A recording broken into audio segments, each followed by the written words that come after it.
నామములో హృదయపూర్వక వందనాలు.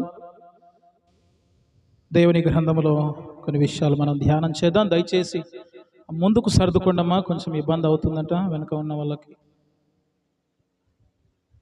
దేవునికి మహిమ కలుగును గాక. దేవునికి మహిమ కలుగును గాక. మంచిది. దేవుని గ్రంథంలో గడిచిన వారం మనము దేని గురించి ధ్యానం చేశామండి? భయము నుండి స్వేచ్ఛ. అందులో 4 పాయింట్స్ చెప్పాను. ఎన్నండి? 4. ఏమేం చెప్తారా? ఆయన మన కొరకున్నాడు, ఆయన మన కొరకు మరణించాడు, తర్వాత ఆయన మనల్ని నీతిమంతులుగా తీర్చాడు, తర్వాత ఏంటండి? 4వది చెప్పడంలా. 4వది, క్రీస్తు మన నిమిత్తము మధ్యవర్తి అయ్యాడు. 34వ వచనం. 3 వచనాలు చెప్పాము. రోమాపత్రిక 8వ అధ్యాయం ఒకసారి చదువుదాం, చూడండి. చదవబోయే కంటే ముందుగా నేను ఒక మాట మీతో చెప్పాలని ఆశపడుతున్నాను. గడిచిన వారంలో నన్ను ఎంతగానో ఆకర్షించినటువంటి సాక్ష్యం సహోదరి గొప్పగా చెప్పింది. నిజముగా ఒక కుమారుణ్ణి కావాలని అడిగింది సహోదరి మాధవి. అది ఒక విషయం అయితే, కుమారుడు దేవుడిస్తాడు కుమారుణ్ణి అని చెప్పేసి 2 జతలు ముందుగానే కొనిపెట్టింది. ఎంత మంచి సాక్ష్యం అండి, ఎంత విశ్వాసం! దేవుని మీద పరిపూర్ణమైన విశ్వాసం ఉంచితే దేవుడు తప్పక ఏం చేస్తాడు? సహాయం చేస్తాడు. అంతే. మనం ఏం చేస్తామంటే దేవుని మీద విశ్వాసం ఉంచుతున్నామని అనుకుంటాం, కానీ దేవునికి ఇష్టం లేని పనులన్నీ చేస్తాం. అది తప్పు. మనకు అనారోగ్యం ఉండినా, లేకపోతే ఇంకో సమస్య ఉండినా, ఏదైనా ఉండినా మనం ఏం చేస్తామంటే, చాలా రోజులైందన్నా నేను దేవుణ్ణి అడగబట్టి, చాలా రోజులైందక్క నేను దేవుణ్ణి అడగబట్టి, మా ఆయనను దేవుడు మారుస్తలేడు, నాకు పలాంది నేను అడిగాను ఇవ్వడం లేదు. అడుగుతున్నాం కానీ అడిగినవి పొందుకొనుటకు ఆ విధంగా జీవించడం లేదు. నా మాట అర్థమవుతుందే? అడుగుతున్నాం, ఉదయం లేచి అడుగుతాం, పడుకునేటప్పుడు అడుగుతాం, సమయం దొరికినప్పుడు అడుగుతాం, అన్నీ అడుగుతున్నాము. అడిగినది పొందుకొనుటకు కలిగి ఉండవలసినటువంటి జీవితం మనలో లేకుండా పోయింది. అందుకే పొందుకోలేకపోతున్నాం.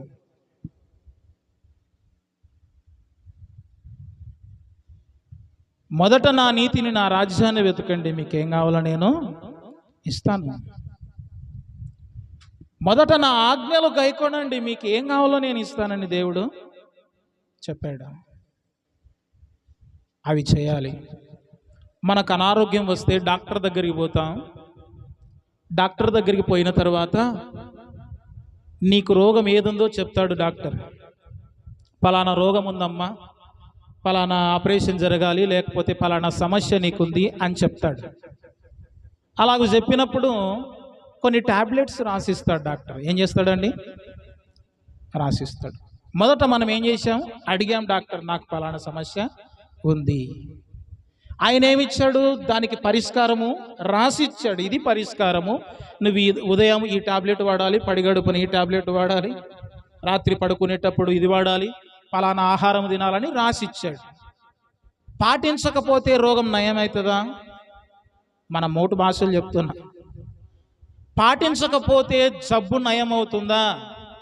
అవుతుందా? చెప్పండి అమ్మా, అవుతుందా? కాదు. దేవుని సన్నిధికి వచ్చాము, మనకుండే సమస్యలన్నీ ఏం చేశాము? దేవుని సన్నిధిలో చెప్తున్నాను, ప్రభువా నాకు ఈ సమస్య ఉంది, నా భర్త ఇలాగున్నాడు, నా పిల్లలు ఇలాగున్నారు, నాకు పలానా రోగం ఉంది, నాకు ఈ అవసరత ఉంది, నాకు కష్టాలు ఉన్నాయి, నాకు ఆర్థికంగా బాలేదు, నా సమస్య ఇది ప్రభువా. అర్జీ పెడుతున్నా, మంచిది. వాటికి కావలసిన అర్హతలు కూడా ఉండాలి మనకి. ఇది చెయ్యి, నేను ఇది చేస్తానని దేవుడు చెప్తున్నాడండి.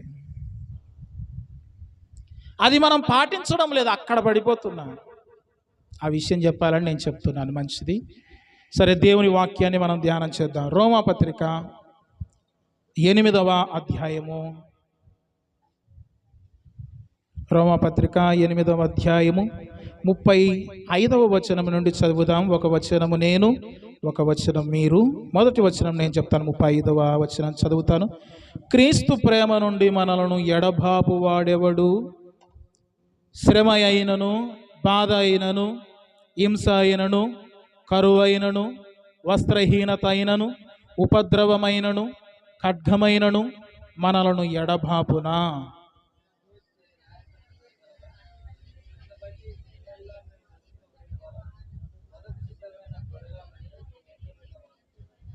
అయినను మనలను ప్రేమించిన వాని ద్వారా మనము వీటన్నిటిలో అత్యధిక విజయము పొందుచున్నాము.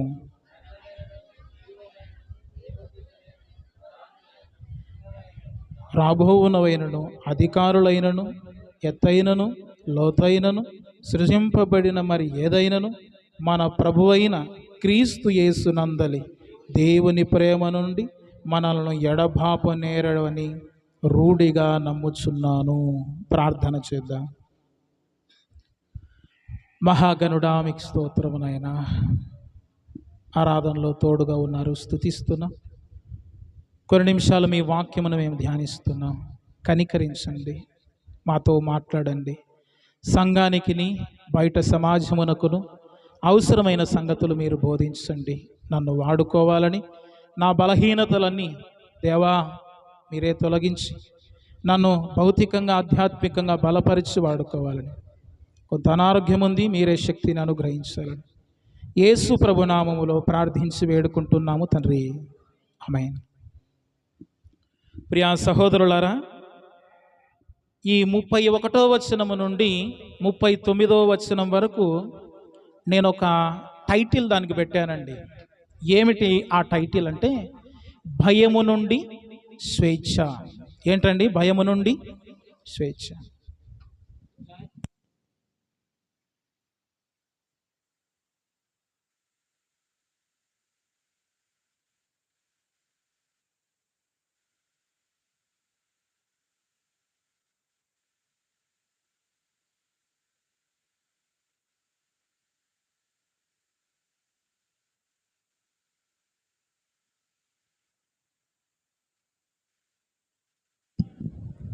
దీనికి మనము ఒక టైటిల్ పెట్టుకున్నామండి. ఏంటంటే భయము నుండి స్వేచ్ఛ.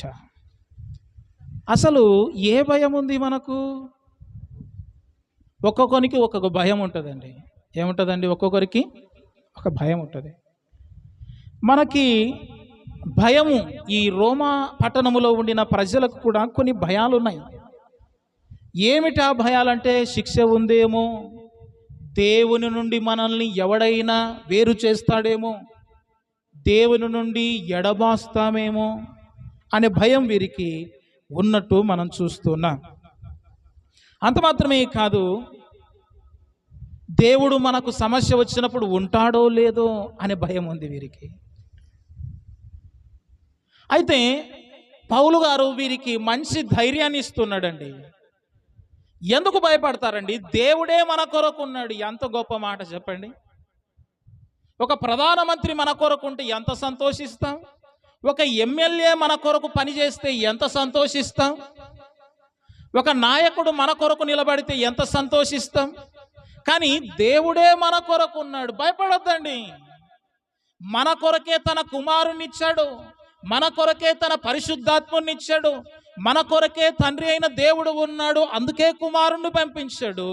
మన కొరకే సమస్తాన్ని ఇచ్చాడు, భూమిలో ఉండే ప్రతి వాటిని దేవుడిచ్చాడు. మన కొరకు ఉన్నాడయ్యా ఆయన.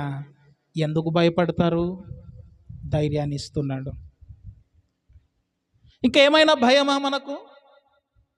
అందుకే అక్కడ రాయబడిన మాట, ఇట్లుండగా ఏమందుము, దేవుడు మన పక్షమునుండగా, 31వ వచనములో, దేవుడు మన పక్షమునుండగా మనకు విరోధి ఎవడయ్యా? ఎవడయ్యా? నీవు నా తోడు ఉన్నావయ్యా, నాకు భయమేలా ఓ యేసయ్యా. నీవు నా తోడు ఉన్నావయ్యా, నాకు భయమేలావో యేసయ్యా, భయమేలా, నాకు దిగులేలా, నాకు భయమేలా, నాకు దిగులేలా, నీవు నా తోడు ఉన్నావయ్యా, నాకు భయమేలావో యేసయ్యా. ఎంత మంచి మాట అండి. ఉదయకాలం దేవుడు మన కొరకు ఉండడం ఎంత గొప్ప విషయం అండి. మనల్ని కన్న తల్లి కూడా మన కొరకు కొన్నిసార్లు ఉండదు. మన రక్తాన్ని పంచుకొని పుట్టినటువంటి తోబుట్టువులు కూడా మన కొరకు ఉండరు. కానీ దేవుడు మన కొరకు ఎంత గొప్ప విషయం అండి. భర్త మన కొరకు ఉండడు కొన్ని సందర్భాలలో, భార్య మన కొరకు ఉండదు కొన్ని సందర్భాలలో, పిల్లలు మనల్ని కాదని దాటిపోతారు కొన్ని సందర్భాలలో. ఆస్తుల కొరకు తల్లిదండ్రులని చంపుతున్న పిల్లలు ఉన్నారు, మన కొరకు ఉండరు పిల్లలు.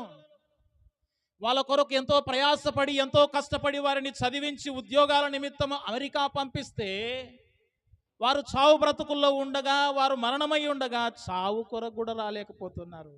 ఉంటారా పిల్లలు? కన్నప్పుడే నివారండి వారు. కానీ దేవుడు ప్రతి క్షణం, ప్రతి నిమిషం, ప్రతి గడియ నీ కొరకున్నాడు. ఇది గొప్ప మాట. లేడాయన? నువ్వు ఎక్కడికి పోయినా నీతో లేడాయన? నువ్వు ఏ ప్రాంతానికి పోయినా నీతో లేడాయన? ఎన్ని ప్రమాదాలను తప్పించలేదు, ఎన్ని ఆపదలను తప్పించలేదు, ఎన్ని అవమానాలను తప్పించలేదు, ఎన్ని నిందలను తప్పించలేదు, ఏ విషయంలో నీకు సహాయం చేయలేదు. నీ కొరకు రక్తాన్ని కార్చాడు, ప్రాణం పెట్టాడు, దేహాన్ని ఇచ్చాడు, సమస్తాన్ని కోల్పోయాడు, దూషించబడ్డాడు, హింసించబడ్డాడు, కొరడాలతో కొట్టబడ్డాడు. సమస్తము నీ కొరకు ఆయన వెచ్చించాడు. భయపడద్దు ఇక ఎందుకు. దేవుడు మన పక్షమునుండగా మనకు విరోధి ఎవడు? దేవుడు మన పక్షమునున్నాడు, నీవు ఎవరి పక్షము? ప్రశ్న ఇక్కడ. ఇది మొదటి మాట చెప్పాం గడిచిన దినాల్లో. రెండవదిగా, ఆయన మన కొరకు మాత్రమే కాదు, ఆయన మన కొరకు చనిపోయాడు అనే సంగతి కూడా చెప్పాను. మూడవదిగా ఆలోచన చేస్తే, ఆయన మనల్ని నీతిమంతులుగా తీర్చాడు. ఆయన మనల్ని ఏం చేశాడండి? నీతిమంతులుగా తీర్చాడు. God justified has. మనల్ని నీతిమంతులుగా తీర్చాడు. నాలుగవదిగా, క్రీస్తు మన నిమిత్తం మధ్యవర్తి అయ్యాడండి. 34వ వచనములో చూస్తే మన కొరకు మధ్యవర్తి అయ్యాడు ఆయన, మీడియేటర్ అయ్యాడు ఆయన. మన కొరకు విజ్ఞాపన చేస్తున్నాడు. రోమపత్రిక 8:34, ఎబ్రీ 7:25. ఆయన మన కొరకు తన దేహాన్ని అప్పగించుకున్నాడు. మన పరలోక స్వాస్థ్యం పొందుకొనుట కొరకు మధ్యవర్తి అయ్యాడని ఎబ్రీ 9:15లో చూస్తామండి. వాగ్దానాలను బట్టి నిబంధన మధ్యవర్తి అయ్యాడని ఎబ్రీ 8:6లో చూస్తాం. ఆయన అన్యజనులకు మధ్యవర్తి అయి న్యాయము తీర్చాడని యెషయా గ్రంథం 2లో చూస్తాం.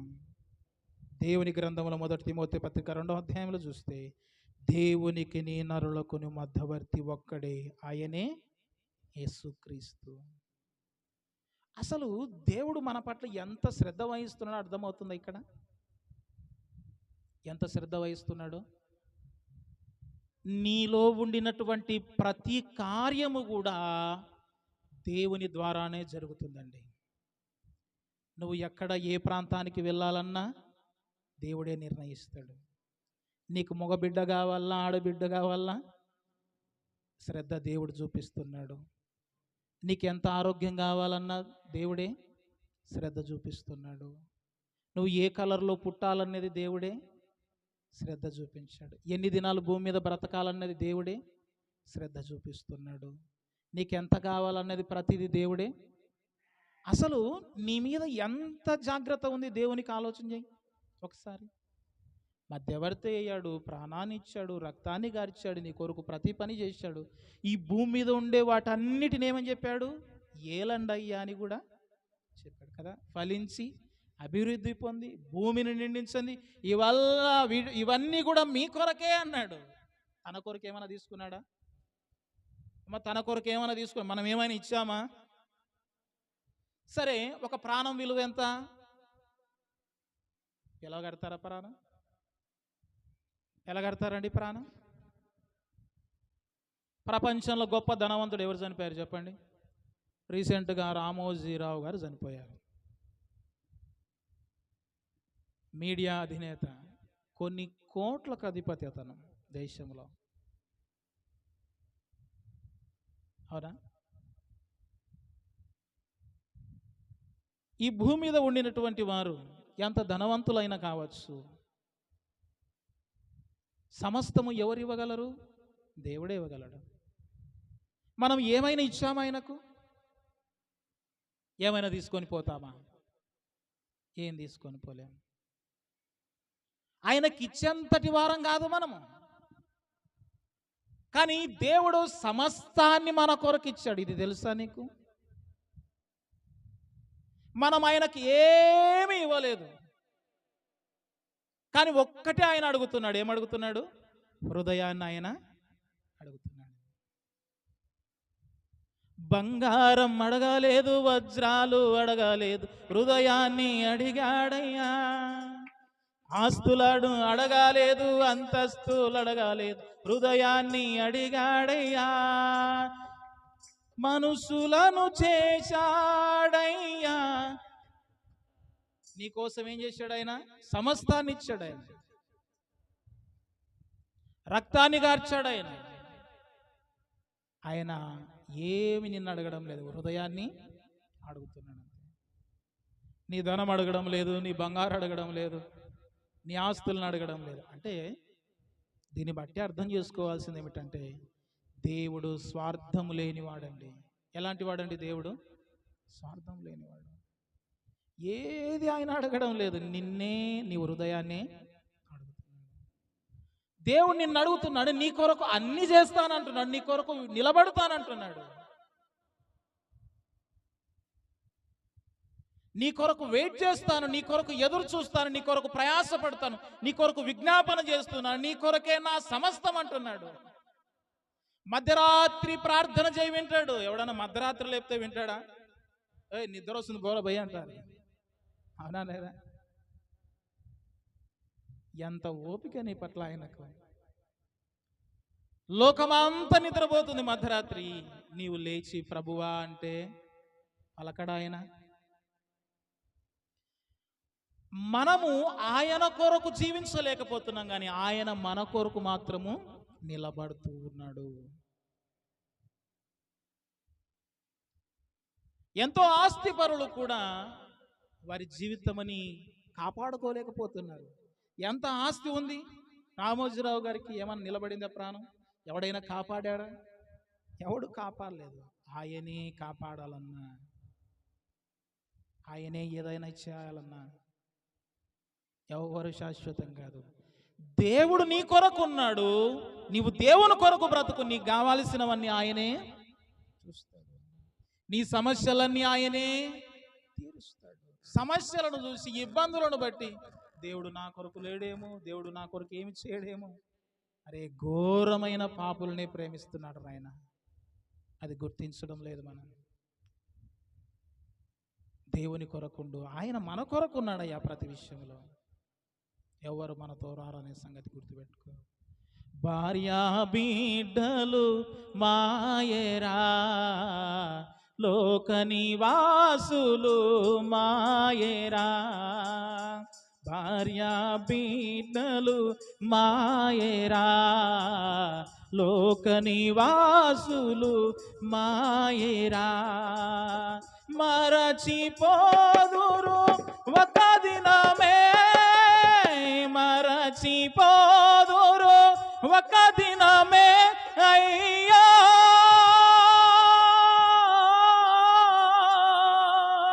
మానవా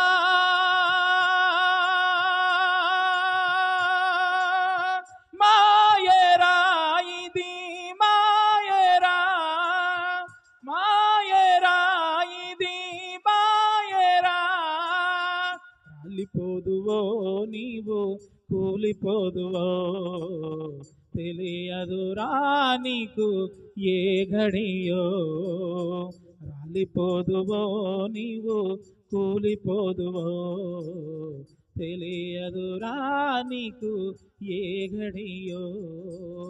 పువ్వురాలు విధముగా రాలిపోదువో, పువ్వురాలు విధముగా రాలిపోదువో. అయ్యో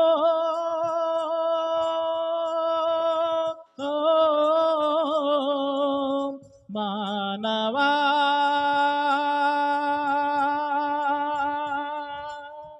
మాయరా ఇది, మాయరా, మాయరా ఇది, మాయరా.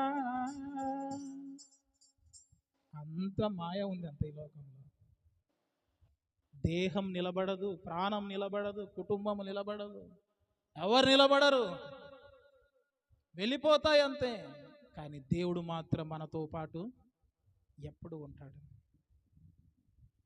మన కొరకు ఉన్నాడు, మన కొరకే ఆయన విజ్ఞాపన చేస్తున్నాడు, మన కొరకు మధ్యవర్తి అయ్యాడు, మన కొరకు చనిపోయి లేచాడు, తిరిగి లేచాడు ఆయన. మరి నువ్వు ఎవరి కొరకు? ఏం భయపడొద్దండి. దేవుని ప్రేమ నుండి మనల్ని వేరు చేసేవాడు ఎవడు లేడు, లేడు. ఒక్కసారి నీ హృదయాన్ని దేవునికి అప్పగించుకున్నావు, ఒక్కసారి మారు మనసు పొందావు, ప్రభులో చేర్చబడ్డావు, భయపడొద్దు. దేవుడు మన పక్షమునుండగా విరోధి ఎవడు? సమస్యలకు భయపడొద్దు, ఇబ్బందులకు భయపడొద్దు, నష్టాలకు భయపడొద్దు. ఇవేవి మనల్ని దేవుని ప్రేమ నుండి వేరు చేయలేవు. గుర్తుపెట్టుకోండి, గుర్తించాలి. దేవుడు మన కొరకున్నాడా? ఎంత గొప్ప మాటరా. మనం ఆయన కొరకు ఉండాలి. నీ పైన ఉండే నాయకుడు నీ కొరకు నిలబడ్డాడంటే ఏం చేస్తావు? నువ్వు పరుగున వెళ్తావు అతని దగ్గరికి. లేకపోతే గ్రామంలోనే సర్పంచ్ నీ కొరకు ఉన్నాడంటే పోతావు, పోవా? సరేలే, ఆయన తక్కువ స్థాయిలోని పోవేమో. ఎమ్మెల్యే నీ కొరకు ఉన్నాడంటే, మంత్రి నీ కొరకు ఉన్నాడంటే, ప్రధానమంత్రి ఉన్నాడంటే, అరే ప్రధానమంత్రే ఉన్నాడురా నా కొరకు, ఎంత సంతోషిస్తావు. కానీ ఇవన్నీ అశాశ్వతమైన అధికారాలు, పదవులు, ఇవన్నీ అశాశ్వతమైన. దేహం అశాశ్వతమే, ప్రాణం అశాశ్వతమే, అధికారం అశాశ్వతమే, ధనము అశాశ్వతమే, బంధాలు, బంధుత్వాలు అన్నీ అశాశ్వతమే. కానీ ఇవన్నీ గతించిపోతాయి. దేవుడు మాత్రం ఎల్లప్పుడూ నిలబడేవాడు. ఆయన నీ కొరకున్నాడు. ఇది గుర్తుపెట్టుకో. నువ్వు ఒకరి మీద ఆశ పెట్టుకొని ఉంటావు, చేస్తామని అంటారు, వెళ్ళిపోతారు, చెప్పలేము. కానీ దేవుడు విడిచిపెట్టేవాడు కాదు, వెళ్ళిపోడు. ఆయన తరతరములకు ఆయన సజీవుడై ఉన్నాడు. మొదటివాడు, కడపటివాడు, మృతుడై మరలా బ్రతికినవాడు. ఇది గుర్తుపెట్టుకోండి. దేవుని ప్రేమ నుండి మనల్ని ఎడబాపేవాడు ఎవ్వడు లేరు. అయితే ప్రియ దేవుని బిడ్డలారా, మనము ఆలోచన చేస్తే ఒక సంగతి, మనము దృఢ విశ్వాసముతో నిశ్చయతతో సాగుతుండగా మనకు శిక్ష తప్పించబడింది, శాపం తప్పించబడింది. దేవుని ప్రేమ నుండి మనల్ని ఎవ్వడు వేరు చేయలేడు. ఎందుకంటే దేవుడే మన కొరకు ఉన్నాడు. ఇంకెవడేం చేస్తాడు ఆయన మన పక్షమునుండగా అని మనము సాగుతుండగా ఈ లోకములో ఉండే దుష్ట శక్తులు 7 ఉన్నాయి. అవి లోబరుచుకోవాలని చూస్తాయి మనల్ని. అలాంటి సందర్భములో అవి కూడా క్రీస్తు ప్రేమ నుండి మనల్ని ఎడబాపలేవు. ఏమిటి ఆ 7 దుష్ట శక్తులు? దేవుని ప్రేమ నుండి వేరు చెయ్యాలని ప్రయత్నించే 7 దుష్ట శక్తులు. మంత్రాలు కూడా ఉన్నాయి బైబిల్లో అనుకోవద్దు. దుష్ట శక్తులు అంటే ఆత్మకు విరోధంగా పోరాడే శక్తులు, అవి శత్రువులు. ఏమిటి ఆ 7 దుష్ట శక్తులు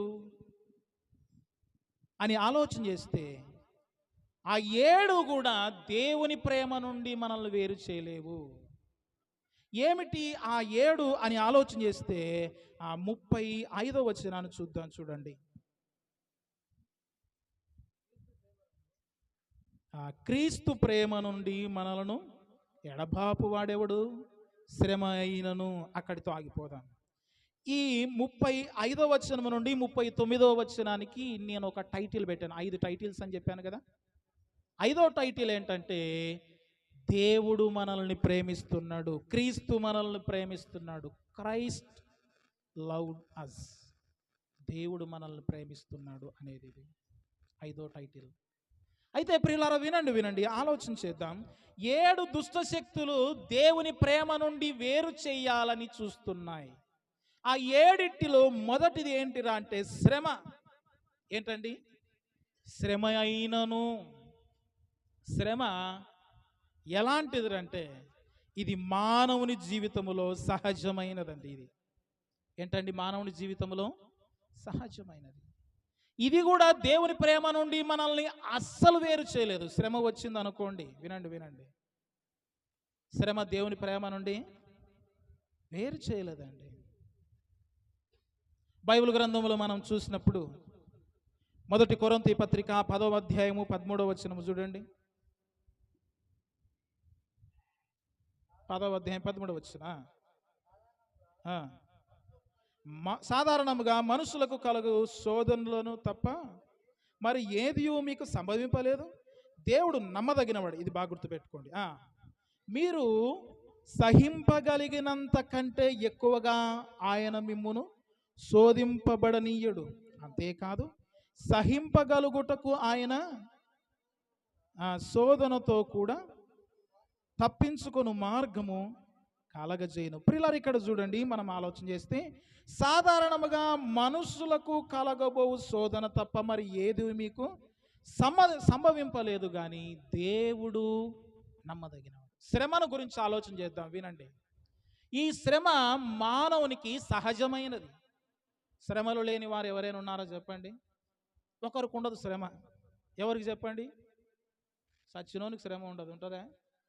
సచ్చినోనికి కష్టాలు ఉంటాయమ్మా? చెప్పండి ఎవరికైనా. సచ్చినోనికి కష్టాలు మస్తుగుంటాయని చెప్పండి.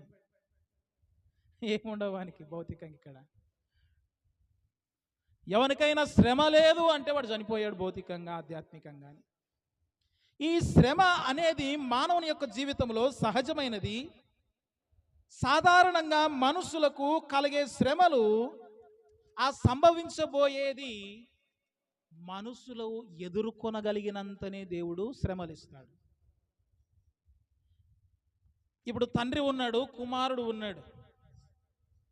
నిజమైన ప్రేమ కలిగిన తండ్రి కుమారుడు ఎంత బరువైతే మోయగలడో ఆ యొక్క బరువునే నెత్తిన మీద పెడతాడు. అవునా? వాడు మోయలేడని తెలిసి కూడా 50 కేజీల బియ్యం ప్యాకెట్ ఎత్తాడు 10 సంవత్సరాలకి. ఎత్తాడండి? వాడు ఎంత మోయగలుగుతాడు అంత మాత్రమే వాడి నెత్తి మీద బరువు పెడతాడు. వినండి వినండి, దేవుని నమ్మిన బిడ్డలమైన మనము కూడా, మనల్ని కూడా దేవుడు అలాగే చూస్తున్నాడు. మనము ఎదిరించగలిగినటువంటి శ్రమలనే దేవుడు మనకిస్తాడు.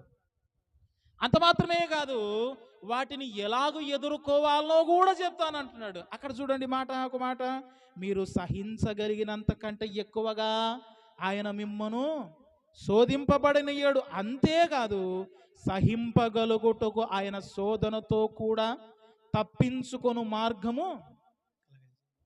ఒకవేళ శ్రమ వచ్చిందనుకోండి, దానికి తప్పించుకునే మార్గాన్ని కూడా దేవుడు ఏం చేస్తాడంట? కలగజేస్తాడు. శ్రమ ఇస్తానంటున్నాడు. శ్రమతో పాటు ఒక మాట గుర్తుపెట్టుకోండి అంటున్నాడు, ఆయన నమ్మదగినవాడు. అది గుర్తుపెట్టుకోండి ప్రాముఖ్యంగా. మనము ఎదుర్కొనగలిగినటువంటి ఆ శోధనలే దేవుడు ఇవ్వగలడు, ఆ శ్రమలనే దేవుడు ఇవ్వగలడు. ఎదిరించలేనంత శోధనలు ఆయన ఇవ్వడు, శ్రమలను ఇవ్వడు. ఒకవేళ శోధన కలిగిన శోధనలను ఎదుర్కోవడానికి తప్పించుకునే మార్గాన్ని చూపిస్తాడు. అది నమ్మండి అయ్యా, ఆయన నమ్మదగిన దేవుడు. కొందరు అంటారు, నేను పుట్టినప్పటి నుంచి నాకు శ్రమలే చూడన్నా, పెళ్ళైనప్పటి నుంచి శ్రమలే చూడన్నా, వీని కట్టుకున్నప్పటి నుంచి శ్రమలే చూడంటారు కొందరు. అయితే శ్రమలకు పరిష్కారం ఉంది ప్రియులారా. అది ఎలాగంటే, శ్రమలలో ప్రార్థనను విడిచిపెట్టొద్దు. తప్పించుకునే మార్గం ఏంటి? పారిపోకూడదు పిరికితనం శ్రమలు వచ్చినప్పుడు, తప్పించుకునే మార్గం దేవుడు ఇస్తాడు. ఆయన ఏం చెప్తున్నారు ఇంకా? ప్రార్థన చేసుకోండి. శ్రమలను గురించి బైబిల్లో రాయబడిన మాట 119వ కీర్తన చూడండి, అందరికీ తెలిసిన మాట. 76వ వచనం చూడండి.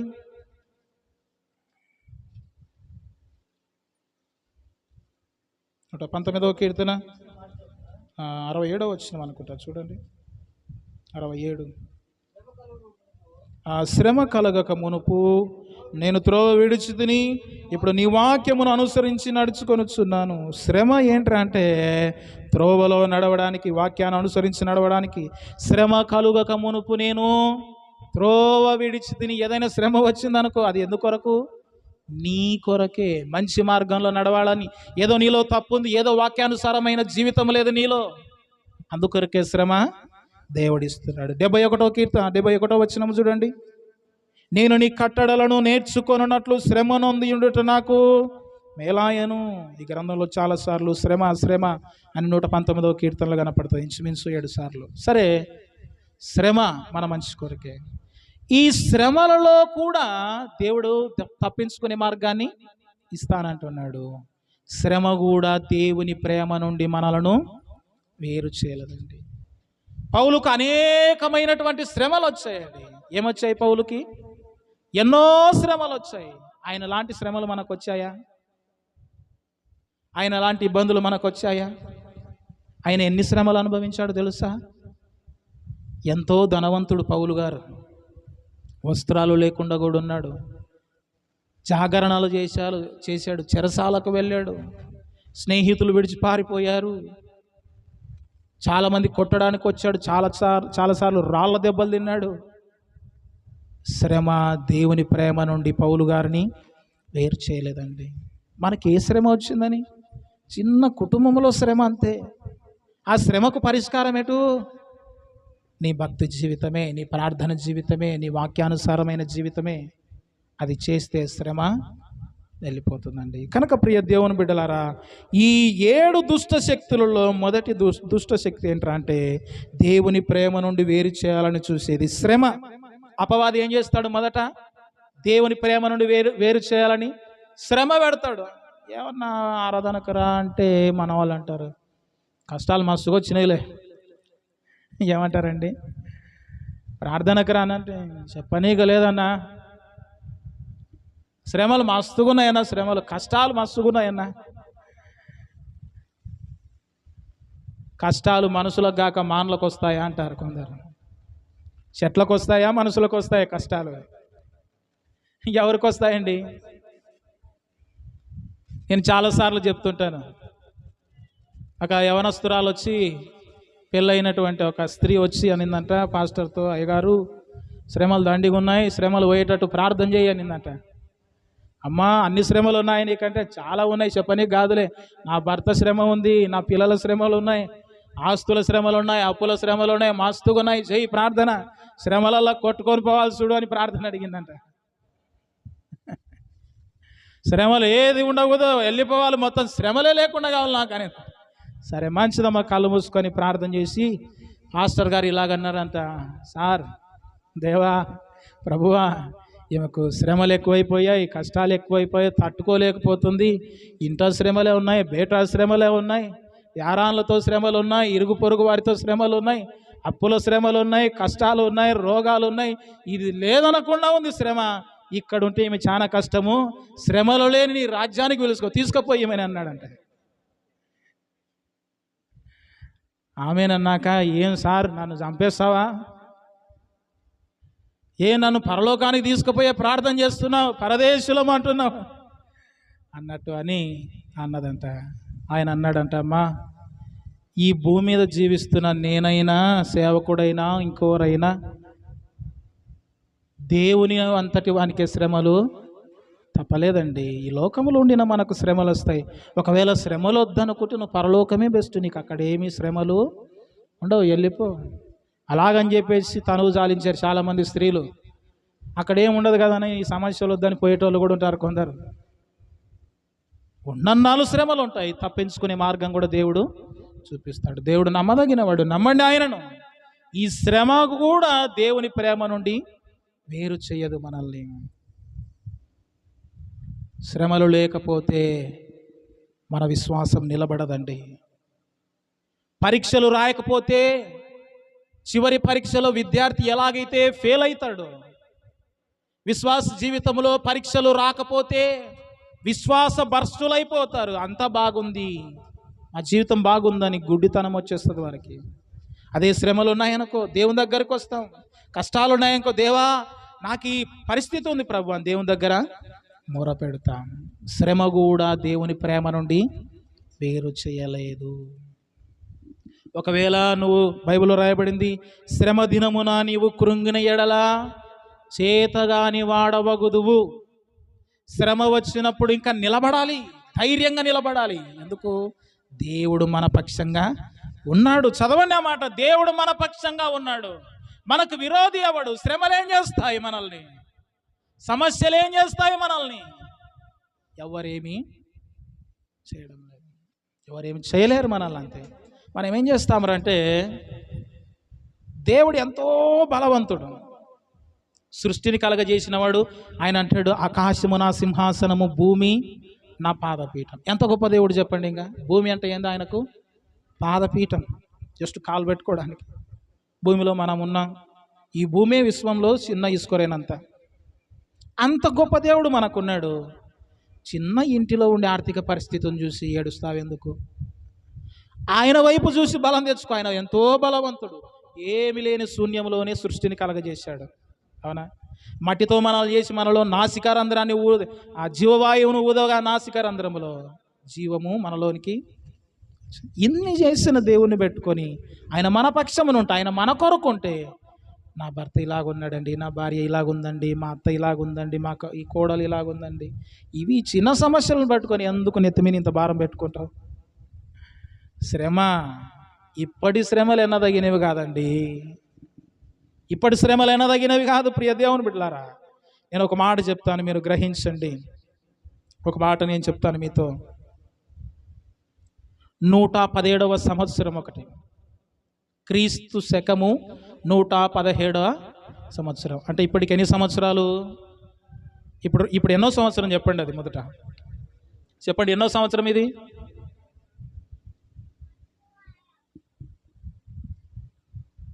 2024. 117వ సంవత్సరం అంటే ఎన్ని సంవత్సరాల క్రితం? అంత అవుతుంది అంటే డైరెక్ట్ ఉన్నారా? 1907వ సంవత్సరం కిందట జరిగిన సమస్య ఒకటి ఏంటంటే, ఆ కాలములో ఒక యవనస్తురాలు ఉండేది, 16 సంవత్సరాల యవనస్తురాలు. ఆమె పేరు ఏంట్రా అంటే, ఆమె పేరు వచ్చేసి మాల్దీనా. ఏం పేరండి ఆమె పేరు? క్షమించండి, బ్లాండీనా. ఏం పేరండి ఆమె పేరు? బ్లాండీనా. ఆమె కాలములో ఏం చేసేవారు అంటే, ఆ కాలములో ఉండే రోమా చక్రవర్తి రోజు 20 మందిని చంపేవాడు, దేవుని నమ్ముకున్న క్రైస్తవులను. 117వ సంవత్సరములో ఆ చిన్న బిడ్డ 16 సంవత్సరాల వయస్సు కలిగినటువంటి ఆ యవనస్తురాలు ఒక ధనవంతురాలి ఇంటిలో పని మనిషిగా పనిచేసేది. ఆమె విధవరాలు, ధనవంతురాలు కూడా. అంట్లు దోమేది, లేకపోతే ఇంట్లో క్లీన్ చేసేదో, హోమ్ క్లీనర్గా ఉండేది. ఫ్రాన్స్ దేశంలో ఉండేది అన్నమాట, లయాన్స్ అనే ఆ పట్టణములో. మార్కస్ అనే వ్యక్తి చక్రవర్తిగా ఉన్నాడు. ఎవరండి? మార్కస్ అనే వ్యక్తి. అయితే ప్రియ దేవుని బిడ్డలారా, రోజుకి 20 మంది స్త్రీలను లేకపోతే పురుషులను చంపేవాడు. చంపేసి ఒక ఆకలితో ఉండే 20 సింహాలను విడిచిపెట్టేవాడు ఒక స్టేడియంలోనికి తీసుకుపోయి. ఒక ఆటలాడుకునే స్థలం, అక్కడ 25,000కు పైగా ఉంటారు ఇంచుమించు, చూడ్డానికి ఎలాగూ చంపుతారు అని. ఆ యొక్క స్టేడియంలో వదిలిపెట్టి ప్రతిరోజు 20 మంది కావచ్చు, 30 మంది కావచ్చు. ఎందుకంటే దేవుణ్ణి నమ్ముకోవడం వారికి ఇష్టం లేదు. నిజ దేవుని నమ్ముకోవడం ఇష్టం లేదు. అలాగ చాలామంది నమ్మారు. ఆదిమ కాలంలో మొదటి శతాబ్దంలో ఇలాగ చేసేవారు అని చెప్పేసి ఒకరోజు 20 మందిని తీసుకుపోయి ఆ గ్రౌండ్లో వదిలేశారు. 20 సింహాలను వదిలిపెట్టారు. ఎన్ని సింహాలు? 20 సింహాలు. అందరిని చంపి తినేసాయి. కానీ బ్లాండినాకు మాత్రం ఏం కాలేదు. బ్లాండినా దగ్గరికి వచ్చి సింహాలన్నీ కూడా ఆమె దగ్గరకు వచ్చి కూర్చొని ఊరికే ఉన్నాయి, కానీ ఆమెను మాత్రం ఏం చేయడం లేదు. సాయంకాలం 5 అయింది. 5 అయిన తర్వాత, ఏమ్రా 5 వరకైనా తింటావేమనుకున్నాం, ఆకలితో ఇంత ఆకలితో ఉన్న 20 సింహాలు. ఒక సింహం ఇన్సుమిన్స్ ఎంత లేదన్నా ఒక్కసారి భోజనం చేసి 30 కేజీల మాంసం తింటుంది. ఎంత? 30 కేజీల మాంసం ఈజీగా తింటుంది. ఏం తినలేదు. సరే అని చెప్పేసి ఆ మార్కస్ అని ఆ యొక్క చక్రవర్తి అనుకున్నాడు, ఈమెను తినేటట్టు లేదని చెప్పేసి ఒక ఇనుప కుర్చీ ఉంటుంది కదా, మనం చూస్తాం ఇనుప కుర్చీ. ఆ కుర్చీ కింద మంట పెట్టి బాగా ఎర్రగా కాలిన తర్వాత ఆ కుర్చీ మీద ఆమెను కూర్చోబెట్టాలని ప్రయత్నం. ఇలాగైతే ఈమెను చంపకూడదు, ఇలాగైతే ఈమె చావడం లేదని చెప్పేసి అందరికీ బాగా ప్రచారం చేశారు. ఆ పట్టణం మొత్తం కూడా ప్రచారం చేసి లాయన్స్ అనే ఊర్లో పలానా రోజు బ్లాండినా అనే అమ్మాయిని ఇలాగ చంపబోతున్నాం, చూడ్డానికి అందరు రండి అన్నట్టు పిలిచారు. ఆనాడు క్రైస్తవులకు భయం కలగాలని శ్రమ ఇలాగ పెట్టేవారు. సరే అని చెప్పేసి అందరూ వచ్చారు. 25,000 మంది పైగా ఉన్నారు. మొత్తం కూర్చున్నారు. బాగా వేడి చేశారు. ఆమెను కూర్చోబెట్టారు. అయినా ఆమె ప్రాణం పోలేదు. ప్రభువా ప్రభువా అంటుంది ఇంగ్లీష్లో. సరే మొత్తానికి ఈమె ఇలాగైనా చావడం లేదు అని చెప్పేసి ఒక దున్నపోతుని విడిచారంట. ఆమెను పొడిచి చంపేస్తుందేమో అని. ఆ దున్నపోతు కూడా దగ్గరికి వచ్చింది. దగ్గరికి వచ్చిన తర్వాత ఆమె దగ్గరకు వచ్చి ఏమనలేదు. ఆ యొక్క చైర్ మీద నుండి ఎలాగైనా తన్నాలని చెప్పేసి చైర్ను అలా ఎత్తిపారేసింది. కింద మంట పెట్టారు కదా, ఎగిరి ఆ మంటల్లో నిప్పుల్లో పడి ప్రభువాని ప్రార్థన చేసి ప్రాణం విడిచింది. ఇది నిజంగా జరిగిన సంఘటన. అసలు దేవుని ప్రేమించిన ఏ వ్యక్తి అయినా కానీ, నిజంగా దేవుని కొరకు నిలబడిన ఏ వ్యక్తి అయినా కానీ, ఎన్ని శ్రమలు వచ్చినా, ఎన్ని ఇబ్బందులు వచ్చినా, ఎన్ని ఆటంకాలు వచ్చినా, ఎన్ని ఆర్థిక పరిస్థితులు వచ్చినా, ఎంత వ్యతిరేకత ఉండినా, నిజంగా ప్రేమించిన వ్యక్తి దేవుని ప్రేమ నుండి వేరు చేయబడలేడు. లక్షల మంది చనిపోయారండి, కోట్ల మంది చనిపోయారండి. మన దేశానికి వచ్చి ఇంచుమించు 1000 మంది చనిపోయారండి. దేని కొరకు? దేవుని ప్రేమ కొరకు. మన దేహం దేని కొరకు ఉపయోగిస్తున్నాం? ఆ 15 సంవత్సరాల ఆ చిన్న పాప, ఆ యవనస్తురాలు దేవుని కొరకు ఎన్ని శ్రమలు పెట్టినా, ఎన్ని ఇబ్బందులు పెట్టినా, ఎన్ని కష్టాలు పెట్టినా నిలబడగలిగిందే. నీకు అలాంటి శ్రమలు ఉన్నాయమ్మా? ప్రార్థన పెట్టుకొని బట్టలు పెట్టుకుంటా ఉతుకోవడానికి సిగ్గవుతో లేదా బ్రతుకు? ఆదివారం ఆరాధించలేకపోతున్నా, ఆదివారం సరైన సమయానికి రాలేకపోతున్నావు, చిన్న చిన్న సాకులు చెప్పి దేవుని దగ్గరికి రాలేకపోతున్నావు. కానీ దేవుని కొరకు హతసాక్షులు అవ్వడానికి ఎంతో మంది తమ ప్రాణాలను లెక్క చేయలేదు. దేవుడు అంటే ఏమనుకుంటున్నావు? దేవుని ప్రేమ అంటే ఏమనుకుంటున్నావు? ఎంత గొప్ప దేవుడు నీ కొరకే నిలబడి, నీ కొరకే విజ్ఞాపన చేసి, నీ కొరకే సమస్తాన్ని ఇస్తే, దేవుని కొరకు ఏం చేస్తున్నావు నీవు? ఆదివారం చక్కగా ఆరాధనకు రాలేకపోతున్నావు. ఆదివారం వచ్చిన మధ్యలో లేచిపోయేవారు లేరా? ఏమన్నా ప్రార్థనకు రాలేదంటే పలానా ఇబ్బంది ఉండేనా, పలానా పెళ్లి ఉండేనా, పలానా కార్యం ఉండేనా, పలానా చేనికి పోయి ఉంటన్నా, పొలానికి పోయి ఉంటన్నా. ఎందుకొరకే బ్రతుకు?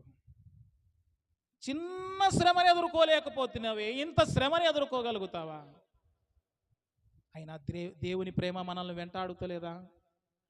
దేవుని కృప మనల్ని వెంటాడుతలేదా? శ్రమ కూడా దేవుని ప్రేమ నుండి పౌలును వేరు చేయలేదండి.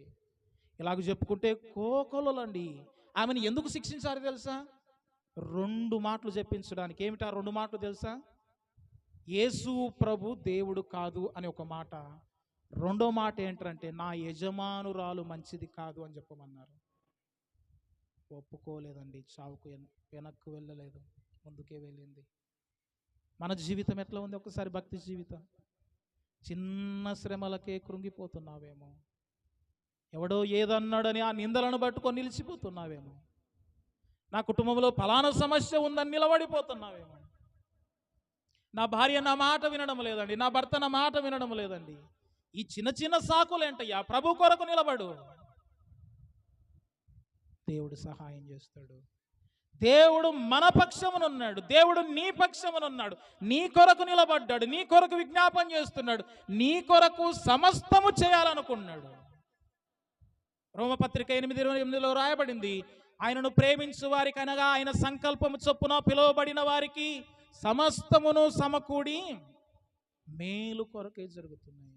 ఆయనను ప్రేమించు వారికి, ఆయన సంకల్పము చొప్పున మనం పిలవబడ్డాం. ఆయనను ప్రేమిస్తూ ఉంటే సమస్తము దేవుడు ఏం చేస్తున్నాడంట? సమకూడి మేలు కొరకే మన కొరకు చేస్తున్నాడు. మన కొరకు కార్యాలు చేస్తాడు. ఎవడున్నాడండి? మనం లేకుంటే, ఆయన లేకుంటే మనం ఉన్నామా? ఉన్నామా చెప్పండి. ఆయన లేకుంటే నీ బలాన్ని బట్టి నువ్వు ఇక్కడ ఉన్నావా? నీ ఆలోచనలు బట్టి నువ్వు ఇక్కడ ఉన్నావా? నీ గౌరవాన్ని బట్టి ఇక్కడ ఉన్నావా? నీకుండే స్థాయిని బట్టి ఇక్కడ ఉన్నావా? లేదు. నిన్ను నిలబెట్టాడంటే దేవుడే. దేవుడు నీ వెనక ఉన్నాడు. ఆయన లేకుంటే మనం ఇల్లు కట్టిస్తామా? ఆయన లేకుంటే పెళ్ళిళ్ళు చేస్తామా? ఆయన లేకుంటే పిల్లల్ని కంటామా? ఆయన లేకుంటే మనం బ్రతుకుతామా? ఆయన లేకుంటే చూస్తామా? ఆయన లేకుంటే నడుస్తామా? ఆయన లేకుంటే మన గుండె కొట్టుకుంటుందా?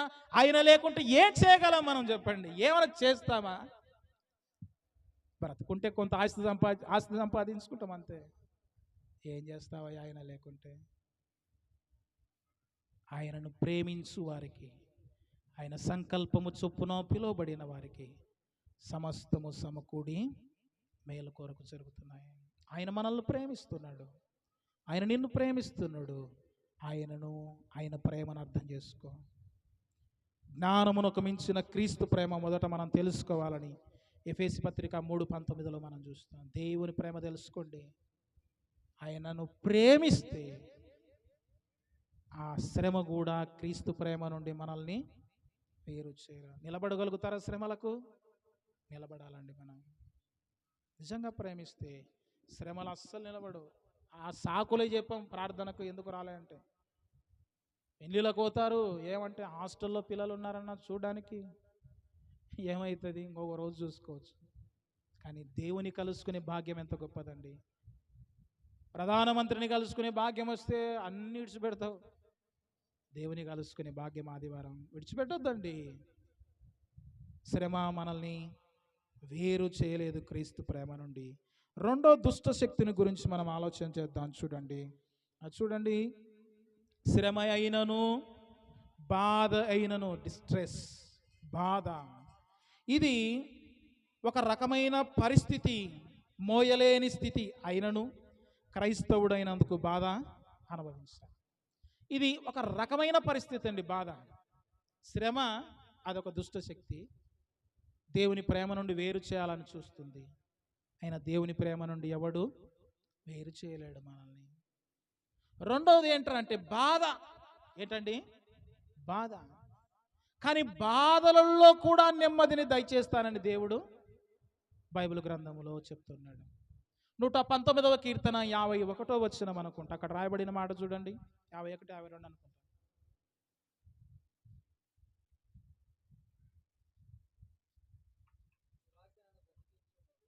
నీ వాక్యం నన్ను బ్రతికించి ఉన్నది, నా బాధల్లో ఇదే నాకు నెమ్మది కలిగించుచున్నది. బాధలో నెమ్మది కలిగించేది ఏంటి? దేవుని వాక్యం. నీ వాక్యమే నన్ను బ్రతికించెను, బాధలలో నెమ్మదినిచ్చెను. నీ వాక్యమే నన్ను బ్రతికించెను, బాధలలో నెమ్మదినిచ్చెను. కృపాశక్తి దయాశక్తి సంపూర్ణుడా, వాక్యమై ఉన్న యేసు వందనమయ్యా. అందరూ కృపాశక్తి దయాశక్తి సంపూర్ణుడా, వాక్యమై ఉన్న యేసు వందనమయ్యా. నీ వాక్యమే నన్ను బ్రతికించెను, బాధలలో నెమ్మదినిచ్చెను. బాధలలో నెమ్మదినిచ్చేదేంటి? వాక్యం. ఒక మాట చూడండి, 1 పేతురు పత్రిక 4:16 చూడండి. ఎవడైనను క్రైస్తవుడైనందుకు బాధ అనుభవించిన ఎడల అతడు సిగ్గుపడక ఆ పేరును బట్టియే దేవుణ్ణి మహిమపరచవలెను. ఎవడైనా క్రైస్తవుడైనందుకు బాధ అనుభవించిన ఎడల అతడు సిగ్గుపడక, ఏంటండి అతడు సిగ్గుపడక. ఎవడైనా క్రైస్తవుడైనందుకు బాధ అనుభవించాడు అనుకోండి, వాడు సిగ్గుపడొద్దు. కొన్నిసార్లు క్రైస్తవులుగా మారితే ఏముంటుంది, కొందరు సిగ్గు కలిగే విధంగా, వచ్చాడండి వీడు, నీతిమంతుడు వచ్చాడండి, పరిశుద్ధుడు వచ్చాడండి అనేవారు లేరా? గాడిదలిల్లు. ఎవరిల్లు? గాడిదలిల్లు. వాడు బాగుపడడు, బాగుపడేటోని వీడు బాగుపడనీయడు. లోక సామెత ఒకటి ఉంది కదా, మేసే గాడిదనొచ్చి కూసే గాడిద చెడగొట్టిందట. వాని మానాన వాడు బాగా మేస్తున్నాడు, వాని మానాన వాడు దేవుని సన్నిధికి వస్తున్నాడు, ఈ గాడిద వచ్చి ఆ గాడిదను చెడగొట్టినట్టు. ఎవడైనా క్రైస్తవుడైనందుకు సిగ్గుపడక అనే మాట మనం చూస్తున్నామండి. ఎవడైనను క్రైస్తవుడైనందుకు బాధ అనుభవించిన ఎడల అతడు సిగ్గుపడక. దేవుని నమ్ముకున్న తర్వాత కొన్ని బాధలు వస్తుంటాయి, సిగ్గుపడొద్దు. ప్రభుని ఎరగనప్పుడు మనం చదివే చదువు, ఆ స్టైల్, ఆ కథ వేరు. అప్పుడు ఎవడు మనకు చెప్పటోళ్ళే, మన స్టైలే వేరు. మన యవనస్తులు చూసిన వాళ్ళకి అనుకుంటారు బీటెక్ కదా కొంచెం ఎక్కువ ఉండే. కానీ దేవుని అనుభవించిన, దేవుని పొందుకున్న తర్వాత శ్రమలు ఉంటాయి. క్రైస్తవుడైనందుకు బాధను అనుభవించాలి, ఆ విషయంలో సిగ్గుపడద్దు అసలు. మొదట్లో నమ్ముకొని దినాలలో ఎలాగుండేవాళ్ళు తెలుసు, ఎవడో పరిచర్య చేస్తే మేము హర్షంగా ఉండేవాళ్ళం. సిగ్గు, ఏదైనా సౌండ్ సిస్టమ్ ఎత్తుకుపోవాలన్నా, ఇంకోటి చేయాలన్నా సిగ్గు. కానీ క్రైస్తవుడైన తర్వాత సిగ్గు ఎగ్గు ఏమి లేదు. నడి రోడ్లో కూడా బైబుల్ పట్టుకొని పోయిన కాలాలు ఉన్నాయి. నడి రోడ్డులో కూడా దేవుని ప్రకటిస్తాం. ఒక ఆయన అన్నాడంట, ఏమి రా రోడ్ల మీద పెట్టుకునే సంఘానికి నువ్వు పోతున్నావు, వాళ్ళు ప్రార్థన రోడ్ల మీద పెడతారు అన్నాడు. ఏమన్నారండి, మేము వారంలో 4-5 రోజులు బయటికి వెళ్ళి ఓపెన్ ఎయిర్ మీటింగ్స్ రోడ్డు మీదనే పెట్టి వచ్చేవాళ్ళం. ఒక ఆయన అన్నాడంట, పేరుకు క్రైస్తవుడు, సంఘ పెద్దలేండి, వాళ్ళకు బుద్ధిలే వాక్యం తెలియదు అన్నాడంట. అరే రోడ్డు మీద పెట్టుకొని ప్రార్థన చేసి ఆ సంఘానికి నీకెందుకురా? యేసు ప్రభు మందిరాలలో వాక్యం చెప్పాడా? బుద్ధి ఉంది ఆ మాట అనడానికి నీకు? మన రాష్ట్రానికి, మన దేశానికి, అన్ని దేశాలకు సువార్త రావాలంటే రోడ్డు మీద చేసిన ప్రసంగాలే, రోడ్డు మీద చేసిన సువార్తను బట్టే లోకానికి క్రైస్తవ్యం. ఆ కాలం మందిరాలు లేవు, ఎక్కడ వీలైతే ఎక్కడ సువార్త. మేము సిగ్గుపడనక్కర్లేదు.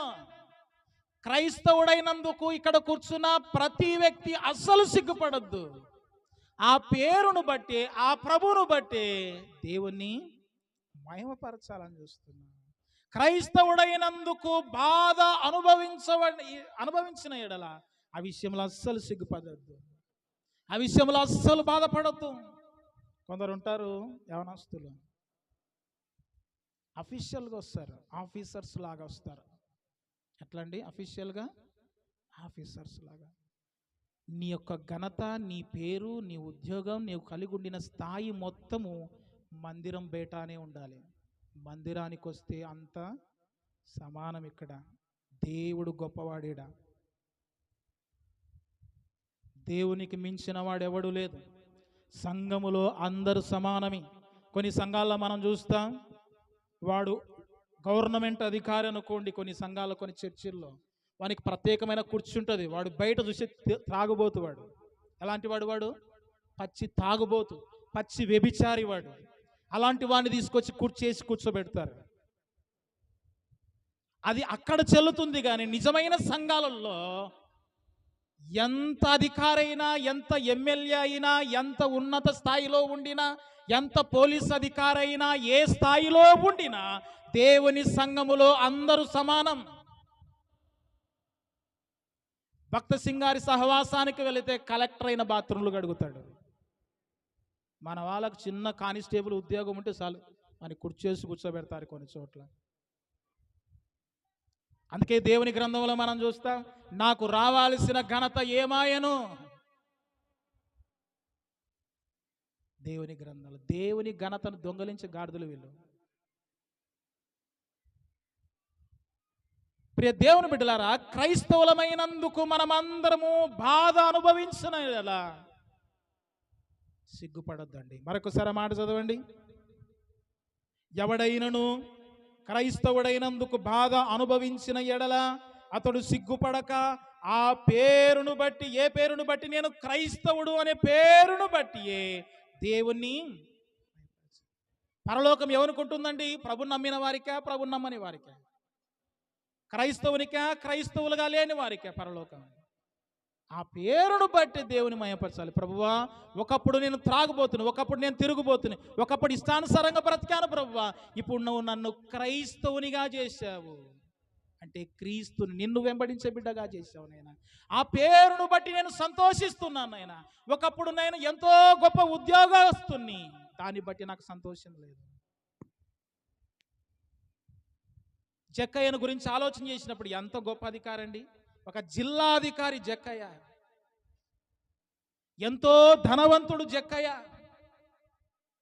ఆ ధనాన్ని బట్టి, తనకుండే స్థాయిని బట్టి, తనకుండే జీవితాన్ని బట్టి అతనికి సంతోషం లేదంట. కానీ రక్షణ పొందుకున్న తర్వాత, క్రైస్తవుడైన తర్వాత ఎంతో సంతోషించాడండి. నేడు ఈ ఇంటికి రక్షణ వచ్చింది. ఇతడు కూడా అబ్రహాము కుమారుడే. ఎంత మంచి పేరండి. ఒక వ్యక్తి ఎప్పుడు సంతోషించాలంటే క్రైస్తవుడైనందుకు సంతోషించాలి. నీకు ఆస్తి ఉంటే, నీకు ధనం ఉంటే, నీకు ఉద్యోగం ఉంటే, నీకు పేరు ఉంటే, ప్రఖ్యాతులు ఉంటే దాన్ని బట్టి సంతోషించేది కాదు. కానీ క్రైస్తవుడైనందుకు మనము సంతోషించాలి. నీకు ఉన్నా లేకపోయినా, ఏమీ లేకపోయినా క్రైస్తవుడైనందుకు సంతోషించాలి. ప్రియ దేవుని బిడ్డలారా, కనుక మనం చదువుతున్న మాట ఆలోచన చేస్తే, ప్రియ దేవుని బిడ్డలారా, ఎవడైనా క్రైస్తవుడైనందుకు బాధ, ఈ బాధ కూడా మనల్ని క్రీస్తు ప్రేమ నుండి వేరు చేయలేదు. బాధలు ఉన్నాయా ఎవరికైనా? మా బాధలు ఉన్నాయా? ఈ కష్టాలు ఎన్నదగినవి కాదు, ఈ బాధలు ఎన్నదగినవి కాదు. ఏదైనా బాధలు ఉంటే దేవుడు గొప్పవాడు, దేవుడు మనల్ని ప్రేమిస్తున్నాడు, ఆయన ప్రేమ నుండి మనల్ని ఎవడు వేరు చేయలేడని ధైర్యంగా మనం చెప్పాలి. అదే 19వ వచనంలో కూడా చూడండి.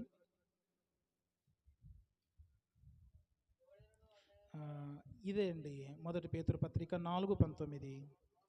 కాబట్టి దేవుని చిత్త ప్రకారము బాధపడువారు సత్ప్రవర్తన గలవారై.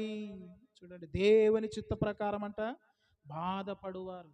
దేవుని చిత్త ప్రకారం ఏముంది? బాధ కూడా ఉంది. బాధ లేకుండా ఎవరైనా ఉన్నారా?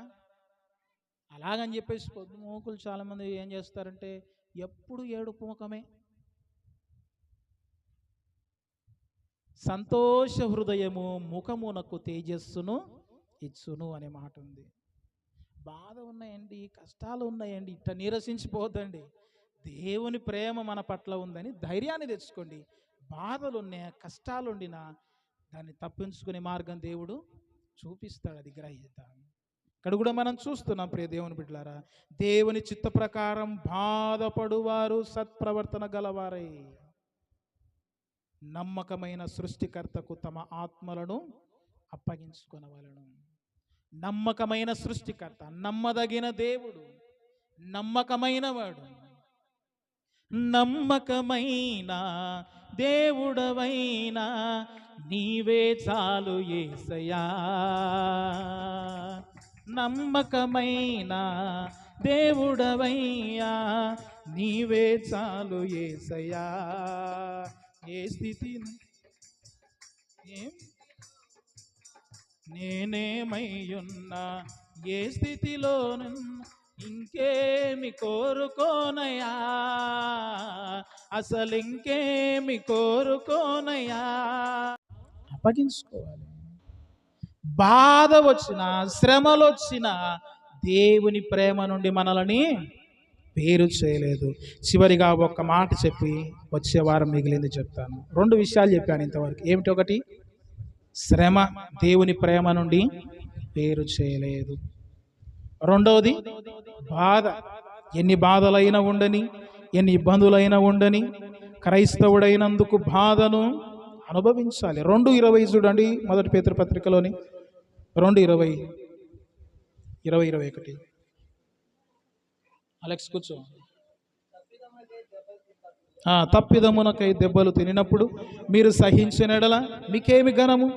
మేలు చేసి బాధపడినప్పుడు మీరు సహించిన ఎడల అది దేవునికి హితమగును. ఇందుకు మీరు పిలువబడితిరి.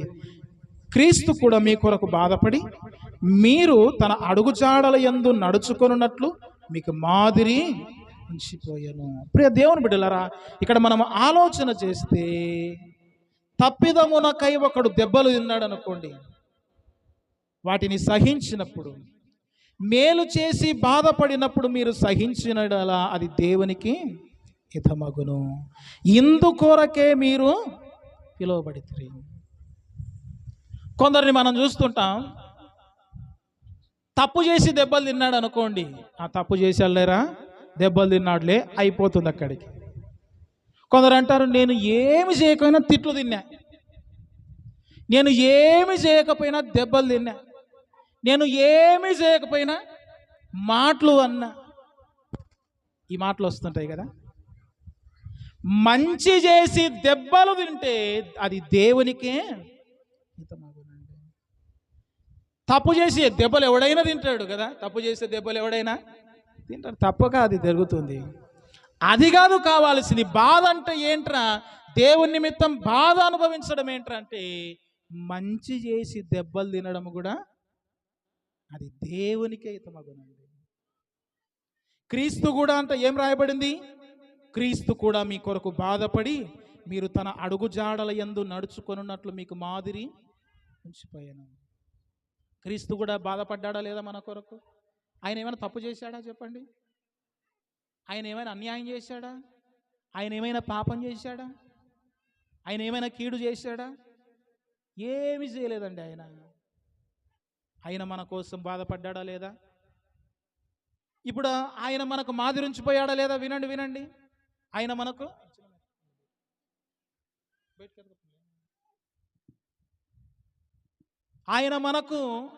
అన్ని చేశాడు, బాధ అనుభవించాడు. ఆయన కూడా మనకేం పెట్టాడండి? ఇప్పుడు వినాలి. తన అడుగు జాడల యందు నడుచుకోవాలని మాదిరిగా ఉంచిపోయాడు. మనం అంటాం చాలా మటుకు, నేనేం తప్పు చేశానని మాట్లాడాలి, నేనేం అన్యాయం చేశానని మాట్లాడాలి, నాలో ఏ తప్పిదం ఉంది మాట్లాడాలి, నేనెందుకు దెబ్బలు తినాలి. ఇండ్ల పక్కన వాళ్ళు అడుచుకున్నారనుకోండి, ఇరుగు పొరుగు వారు అన్నారనుకోండి, ఎవరైనా నిందలు ఇచ్చారనుకోండి, నేనేం తప్పు చేయలేదు, నా మీద నిందేస్తుంది ఆమె. నువ్వేం దిగులు పడొద్దు. దేవుడు కూడా బాధపడ్డాడండి. బాధపడలేదు ఆయన? ఎంత బాధ అనుభవించారు. సొంత శిష్యుడు అప్పగించాడు కపట ముద్దు పెట్టి. ఎంత ద్రోహం అండి. ఆయన పడిన బాధల్లో మనం ఏదైనా బాధపడుతున్నామా? ఆయన పడిన శ్రమల్లో మనం ఏదైనా శ్రమ పడుతున్నామా? మరణము పొందునంతగా ఆయన శ్రమ అనుభవించాడు.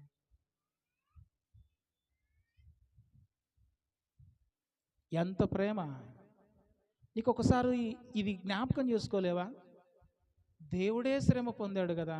ఆయన మనకు మాదిరి ఉంచిపోయానన్నాడు కదా. ఏమని మాదిరి ఉంచిపోయాడంట? మనము తన అడుగు జాడల యందు నడుచుకొనున్నట్లు మీకు మాదిరి ఉంచిపోయాను. ఎలాగో నడుచుకోవాలంట? యేసు ప్రభు బాధపడ్డాడు, నీవు బాధపడాలనే కదా. తన అడుగుజాడల్లో నీవు నడవాలనే కదా. మర్చిపోయావా వాక్యం? ఓన్లీ వాక్యం చదువుకోవడానికి మాత్రమేనా? ఇతరులకు చెప్పడానికి మాత్రమేనా? వినడానికి మాత్రమేనా? పాటించడానికి కాదా? తన అడుగుజాడల్లో నడవడం నిమిత్తమే కదా.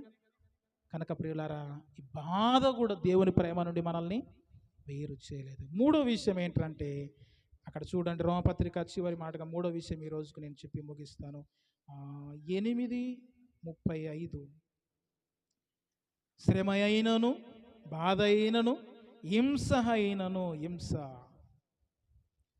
పెర్సిక్యూషన్, హింస, హింసలు, హింసించేవారు. ప్రియ దేవుని బిడ్డలారా, బైబిల్ గ్రంథంలో ఒక మాట రాయబడింది. 2 తిమోతి పత్రిక చూడండి, ఆ మాటలు చెప్పి నేను ముగిస్తాను. హింసలు ఎలాగుంటాయి? 2 తిమోతి పత్రిక 3వ అధ్యాయం 13వ వచనం.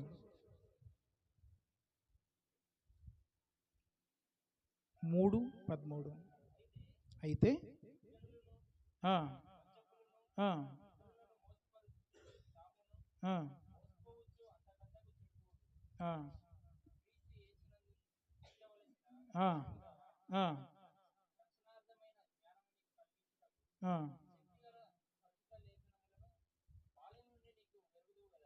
క్షమించండి, మొదటి తిమోతి పత్రిక అనుకుంటా.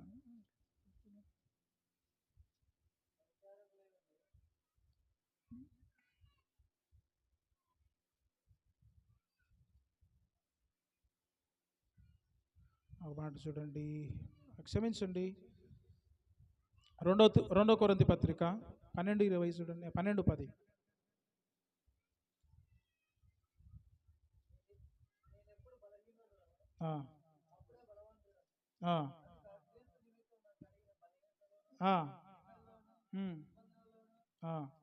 హింసలలోను, ఉపద్రవములోను నేనెంతో సంతోషించుచున్నాను. పౌలు అంటున్నాడండి, ఉపద్రవములోను, హింసలలోను నేనెంతో సంతోషించుచున్నాను. అంత మాత్రమే కాదు ప్రియ దేవుని బిడ్డలారా, తిమోతి పత్రికలోనే మనం చూస్తే ఒక మాట రాయబడింది. ఏమిటి ఆ మాట అంటే, సద్భక్తితో బ్రతుకు వారందరూ హింస పొందుదురు అనే మాట. చూడండి ఆ మాట, సద్భక్తితో బ్రతుకు వారందరూ హింస పొందుదురు.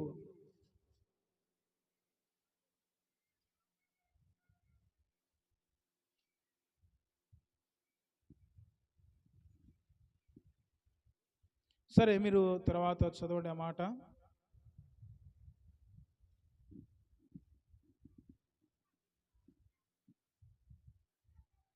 ప్రియులారా, ఇక్కడ చదివినటువంటి మాటను బట్టి మనము ఆలోచన చేస్తే ఒక మాట మనము గమనించవచ్చు. ప్రియ దేవుని బిడ్డలారా, సద్భక్తితో బ్రతికే వారందరూ ఏం పొందుతారంట?